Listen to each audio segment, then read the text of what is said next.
Oui, donc Isabelle, il se trouve que nous, on aimerait bien faire partager ton expérience à de jeunes candidats ou plus âgés qui ont envie de faire la même chose. Oui. Donc, on a eu l'idée de te poser quelques questions pour bien comprendre d'où tu es venu, comment tu as mis tout ça en place, quel a été ton parcours et qu'est-ce qui fait qu'aujourd'hui tu démarres si bien un an après avoir lancé ta formation.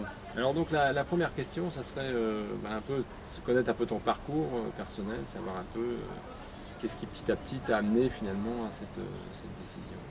Bah, disons que ça fait 20 ans, plus de 20 ans que je suis dans l'enseignement maintenant et que j'ai travaillé un petit peu à tout niveau, c'est-à-dire à la maternelle, en primaire. J'ai même travaillé en BEP, en CAP, en bac pro. Et même mon expérience avec le public le plus âgé s'est faite au niveau de la mairie de Vienne avec un groupe de retraités Ah oui, d'accord. qui suivaient des cours d'allemand. Donc j'ai travaillé de la maternelle au troisième âge, voire quatrième âge. Et au niveau bien du primaire comme du collège, je me suis rendu compte que les enfants avaient besoin d'autre chose que ce qu'ils trouvaient à l'école, des choses en plus de l'école, parce qu'ils ne rentraient pas toujours dans le moule qui était fait pour eux au niveau de l'école. Donc j'ai eu envie de travailler dans ce sens. D'accord. Et alors donc t'as entendu parler d'Happy Parents donc par un réseau de relations, Oui, d'accord. oui, par connaissance. Et donc qu'est-ce qui t'a intéressé dans le concept en fait? Ce qui m'a intéressé, c'était surtout le travail sur la confiance en soi, sur l'épanouissement de l'enfant. Parce que le D'accord. côté pédagogique, c'est une chose, mais tout l'accompagnement au niveau relationnel, au niveau psychologique était très important aussi. Et puis je crois qu'au niveau pédagogique, tu étais en plus, tu avais passé une licence d'allemand, en fait, tu étais Oui. déjà prof d'allemand, donc tu faisais déjà un peu des cours et du Oui, support, etc. Donc, en allemand, oui, et puis j'ai travaillé, j'ai fait beaucoup de remplacements d'enseignants en primaire aussi. Donc d'accord. j'ai travaillé également à tout niveau du primaire. Et alors donc tu as commencé ta formation, en fait, c'est ce que disait Bernadette tout à l'heure, c'était J'ai commencé en septembre. en septembre 2005, oui. Sachant que tu es toujours aujourd'hui, tu es, toujours en poste, donc Je en fait suis c'est toujours quelque en chose que tu as poste. pu faire en Oui. parallèle, en négociation avec ton école. Voilà, oui, en travaillant à plein temps, j'ai suivi votre formation. D'accord. Et en venant de Vienne, donc elle a pu suivre ses cours à Lyon. Bon, on peut préciser que certains stagiaires travaillent aussi pas par téléphone, mais dans le cadre d'Isabelle, elle a pu venir à tous les ateliers sur Oui, moi Lyon. j'ai eu la chance de Qui étaient, pouvoir suivre chez vous toutes les voilà, formations. voilà, et donc les différents ateliers.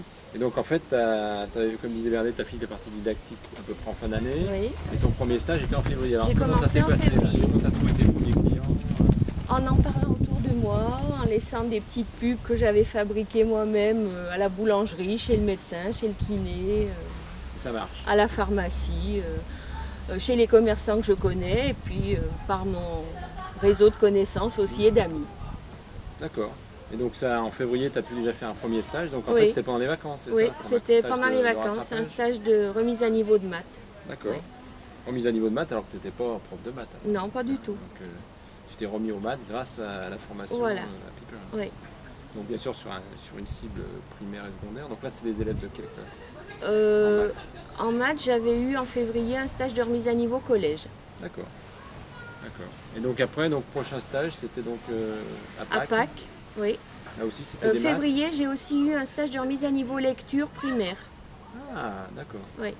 Donc ça aussi c'est intéressant, c'est qu'en fait le concept permet d'intégrer ses propres connaissances. Donc comme disait Isabelle, bon, elle a des connaissances allemandes que Happy Parents ne propose pas aujourd'hui. Mhm.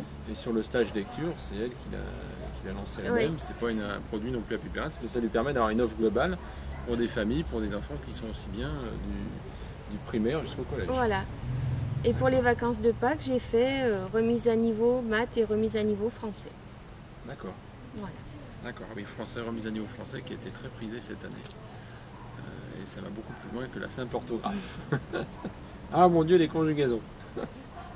Et donc après, donc là ça a été récemment, quoi, c'était les stages d'été là. Oui, j'ai commencé le 5 juillet, là, un stage de remise à niveau, où j'avais un groupe de collégiens, donc en remise à niveau français, et j'avais un groupe de primaires en remise à niveau maths et lecture.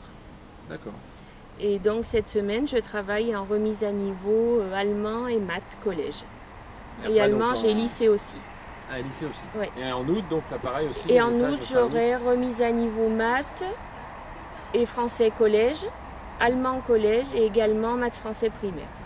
Globalement, ça te fait un... Tu as eu une idée déjà du nombre d'élèves que globalement tu vas avoir d'ici fin août, entre tous ceux que tu as eu depuis février? Oh, depuis février, ça fait déjà à peu près une vingtaine d'élèves que j'ai eu. D'accord. Et des élèves qui éventuellement vont revenir l'année prochaine? Oui, des élèves que j'ai même eu en soutien maths ou français en fin d'année scolaire et qui reviendront dès septembre en suivi scolaire. Et donc Isabelle a décidé de passer à mi-temps l'année prochaine, en accord avec son école, ce qui va lui permettre donc justement de travailler à mi-temps sur son projet Happy Parents. Oui. Donc peut-être tu peux nous donner en conclusion un peu un an après, voilà, un an après cette décision, qu'est-ce que tu... Ben, un an après, je suis très contente et très fière du chemin parcouru, à vos côtés entre autres, du travail que j'ai fourni moi-même aussi, en travaillant à plein temps. C'était pas toujours évident, et j'ai encore de quoi faire pour être vraiment tip-top partout. J'ai encore du travail personnel à faire, mais j'ai des ateliers qui vont se mettre en place à partir de septembre. Suivi scolaire, donc après l'école, maths, français, allemand le soir, à partir de 17h. Et puis le mercredi, j'aurai aussi du suivi scolaire, des groupes de gestion du stress et des groupes de théâtre pour les plus petits. Wow. Oui, ce qu'il y a, c'est que Isabelle elle a suivi la plupart des modules qui existaient, et en plus l'année prochaine, elle va poursuivre avec d'autres modules qui ont été en préparation. Donc il y a le stress année 2, il y a les goûters scientifiques, enfin, il y a tout un tas de choses qui sont en préparation et qu'Isabelle va suivre dans le cadre de la deuxième année, ce qui lui permettra d'avoir encore plus de possibilités de soutien dans les familles. Voilà, j'aurai encore de nombreuses cordes à mon arc. Eh bien super, bravo. Merci. Bravo Isabelle. Merci à vous. Merci de votre accueil et puis de tous vos apports, tant au niveau pédagogique que relationnel. Eh bien merci. Merci beaucoup.